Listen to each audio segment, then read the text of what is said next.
So the next section of the topic that we are going to be moving on to look at is the abolition of the slave trade. So this is the last part of the slave trade topic.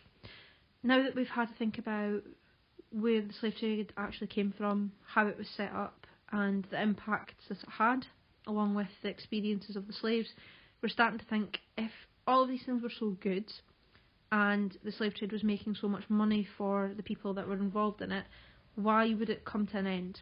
Why would they be looking to abolish the slave trade? Now, a couple of things that you need to be able to do with this part of the topic is think about why abolition became a thing. You need to think about who was actually involved. So who were these abolitionists that we're going to be talking about in more detail? You need to know what type of methods that these abolitionists used. So how did they try to convince people that abolition was the right way forward? And you need to be able to know that eventually they did actually manage to abolish the slave trade. So by the end of this lesson in particular, what you need to be able to do is explain the kind of the 5 main reasons why people started to think that slavery was maybe not as good as it potentially had been. Why did they start to turn against it? Or why was there that little bit of change in how they perceived this very profitable slave trade? So probably one of the very first and main things that we're talking about here, the main reasons, is the humanitarian concerns. We're talking about a time where people are starting to become more aware of the ethical dilemmas of things like poverty. They're looking at the people that exist in society and they're thinking about how they're being treated. So it starts to become less common to see lots of people out on the streets, living in the streets and things like that. You have things like the Salvation Army developing, where people can go and have something to eat and somewhere to sleep at night. You have lots of jobs and things now available because of the profits from the slave trade. So as this kind of goes on, more and more charities are being set up to try and help the poor, and more of these wealthy people are starting to put money into this. Now when that happens, what we tend to find is people are thinking about the slaves in the same way. They start to question whether or not slavery was ethical. Despite this idea that African people were not people, and they were not the same as white people or as good as white people, it was really difficult to kind of argue that that was the case all the time, because obviously they were human. They maybe weren't the same skin colour, but they had proven that they could be taught and that they could learn to read and things like that. So there's less kind of a us versus them gap. It's not quite as big as it would have been previous to this. And when that starts to become really obvious and you're not willing to treat people back, say home in London for example, in this same way, they start to question whether or not the way the slaves are treated, especially in the slave factories and on the Middle Passage, is ethical. Is it okay to leave them in these sort of conditions? So the more and more that this concern about these particular groups starts to rise, a lot of the concern about the treatment of the slaves starts to become a topic of conversation for the very wealthy as well. Now, this in theory wouldn't have gone anywhere had it not been for another couple of things that happened. Generally, the main shift for the humanitarian concern is about trying to make life a little bit better for the slaves. And we find that in the way that the packing was actually used on the slave ships. So up to this point, tight packing was kind of the way forward. 90% of slave captains used tight packing. It was seen to be cowardly or not quite as profitable to use loose packing, and you didn't really want to risk being a captain that other slavers and things like that wouldn't trade with. So loose packing, though it existed, was not something that every slave ship captain did. Some did, but very few of them. Tight packing tended to be your main way of getting the slaves in, as you can see on the diagram. Okay, the top half is a tight packing, and then the bottom half is loose packing on the same ship. But as the humanitarian concern starts to spread, more and more people, especially the ones that would be investing in the ships, so the investors, the captains, the kind of the owners, even in a lot of ways the insurance people that would be paying for the voyages maybe sometimes, they start to think that maybe there is something behind this humanitarian element. And when that happens, they tend to want more of a loose pack system to be involved. Now, this was good for the slaves because it meant fewer of them packed into the hold together. So there's much more space for them to move. They might not necessarily be stuck on their back on these kind of shelf systems for the whole voyage. They could maybe get up and move around in the hold.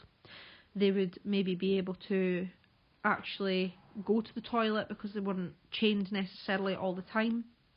They were also likely to reduce the spread of disease because there's not so many people, and ultimately it was just a better sort of situation for the slaves.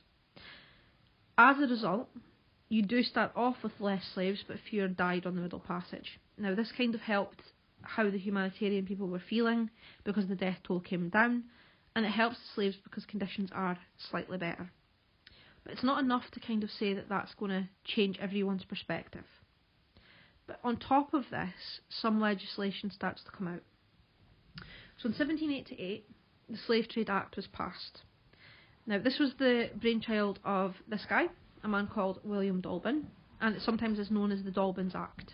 Okay, so you can refer to it either way. Basically, what this act did was the humanitarian concerns had made slave ship packing something that would be nice for you to do. This act made it legislation, so it put it into law. Ships would be officially limited with the number of slaves that they could carry depending on the weight of the ship.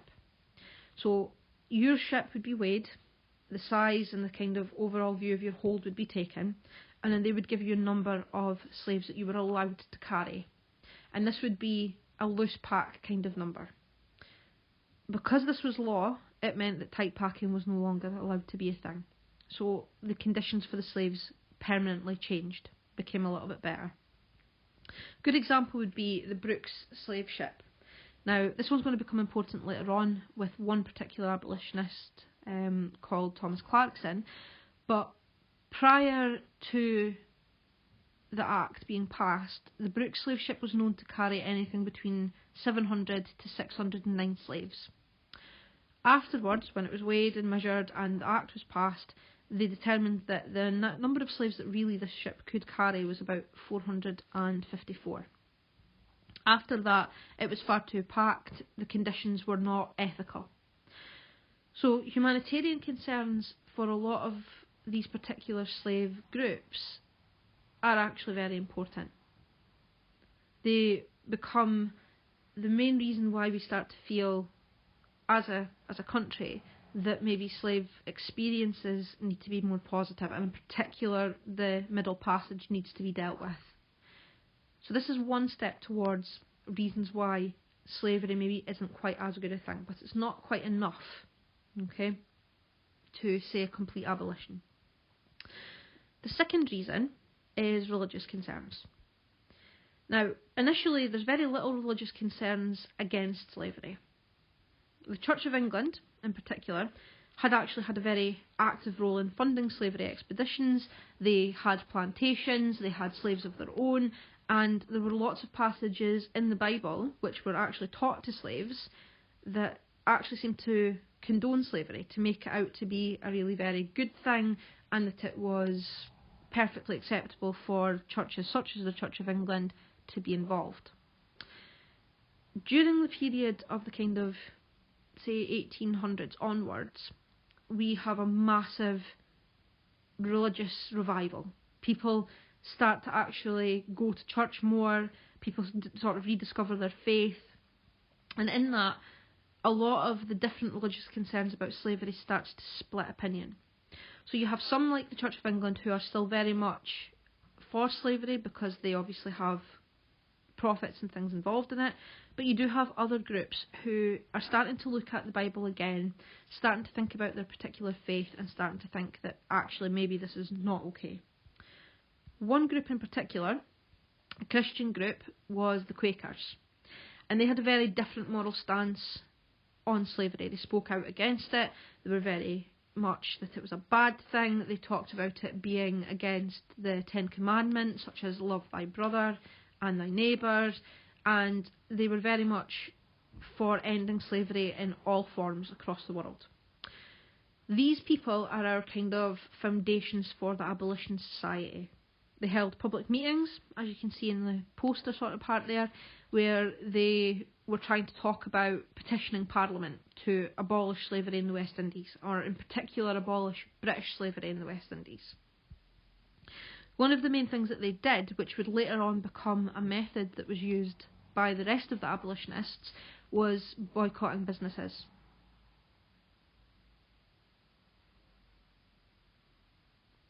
So boycotting businesses was a key point.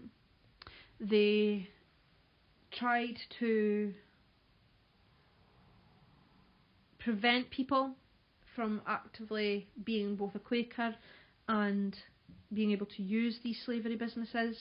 They were very much against any sort of slavery products, so tobacco, cotton, coffee, sugar in particular, and they tried to convince people that that was the right way forward. So rather than using the sugar that came from the West Indies, they would argue use the sugar that had come from India, for example, because that was being used by paid labour and not by slaves.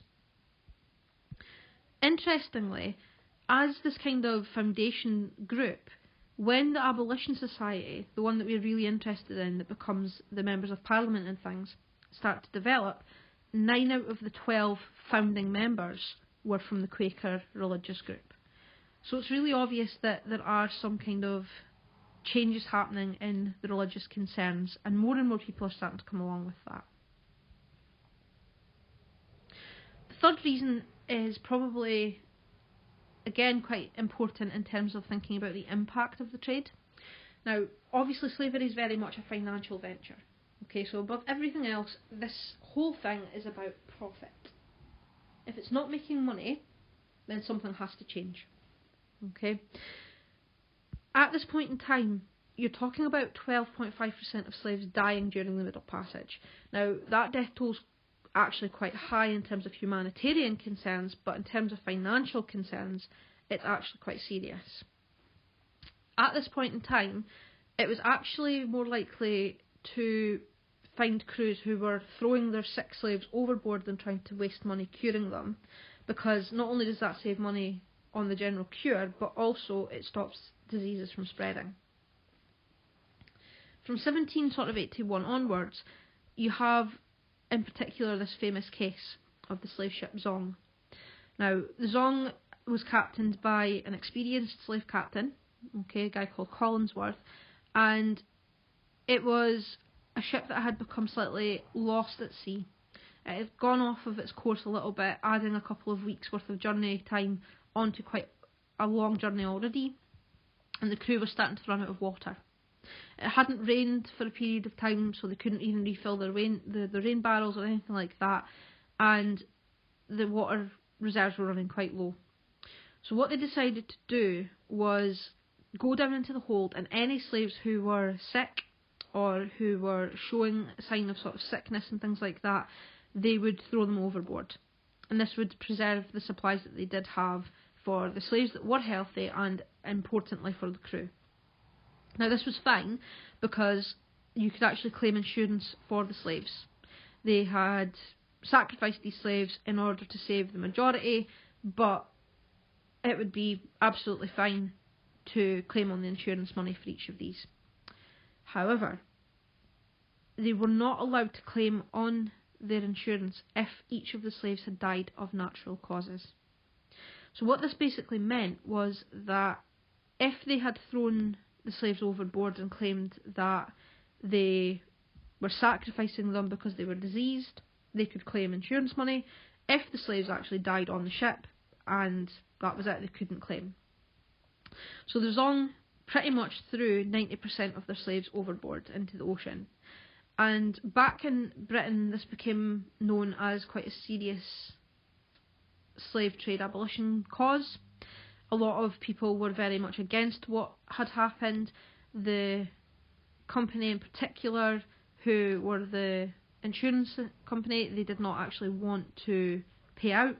And eventually what happened is it went to court. It's one of the earliest examples of insurance fraud that actually happened. Now, it inspires Dolben's Act, because had there been loose packed and the slaves had been put in with the number that was actually ready for that ship's weight, then this possibly wouldn't have happened. But also it sort of sets this precedence out that a lot of the insurance companies are no longer able to actually pay out the huge amounts of money that they were right at the very beginning of the trade, because profits are starting to go down. We've seen the kind of the high point, all of the money coming in, but profits are starting to go down. Why not watch this little clip about the actual song with a little bit more detail?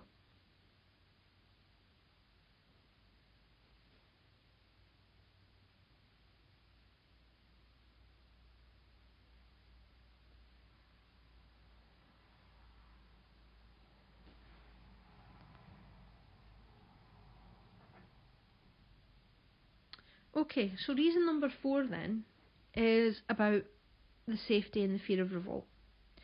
Obviously, as we've seen with the life on the plantations, one of the main concerns for pretty much everyone that was involved in the slave trade was about their own personal safety. Plantation owners are living in this constant fear of revolt, of rebellion, of their slaves actually starting to argue with them and become a serious problem. And generally speaking, what we tend to find at this point is a lot of slaves have actually succeeded. So Haiti is a good example. The slaves had actually proven that they could rebel and that they could be successful in doing that, and they could take over the island.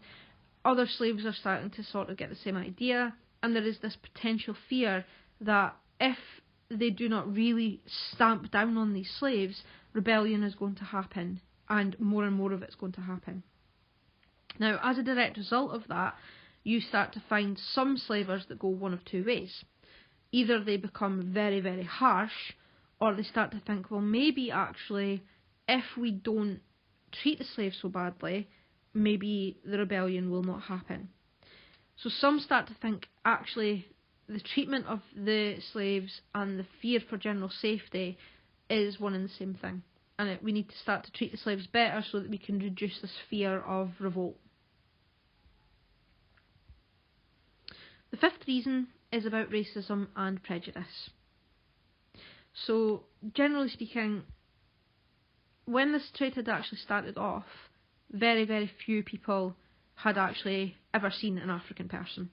So it was really easy for people at home in Britain who had never seen Africa, never seen an African person, to just accept, oh, they're a different species, and just accept them as slaves. They don't actually believe that they have any right to equality because they're not equal.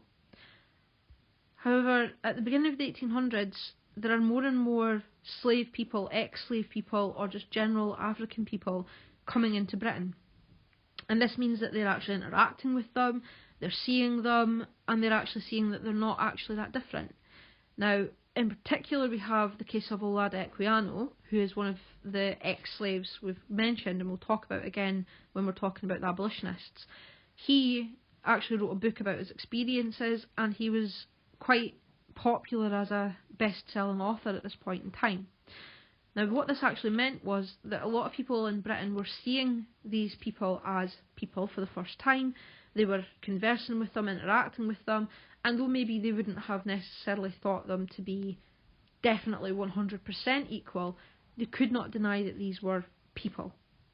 They were definitely not animals, and they were definitely intelligent people. And when that starts to become really obvious, this idea of prejudice, this idea of racism, starts to be challenged. Now, some people don't care about that, and that's fine. They'll not go and be involved in abolition. But for some, it was really clear that they were being picked on just because of their race, not because of any other reason. And that's one of the other founding points. Okay, so now that we've had a think about each of the 5 kind of main areas, let's put this together in a little bit of a task. So what you should do is copy the table that you can see here into your jotter. Take a whole page for it, or a double page if you want. Okay, turn your jotter sideways. Really, you need to have about 6 or 7 lines for each factor. So each box should have 6 or 7 lines.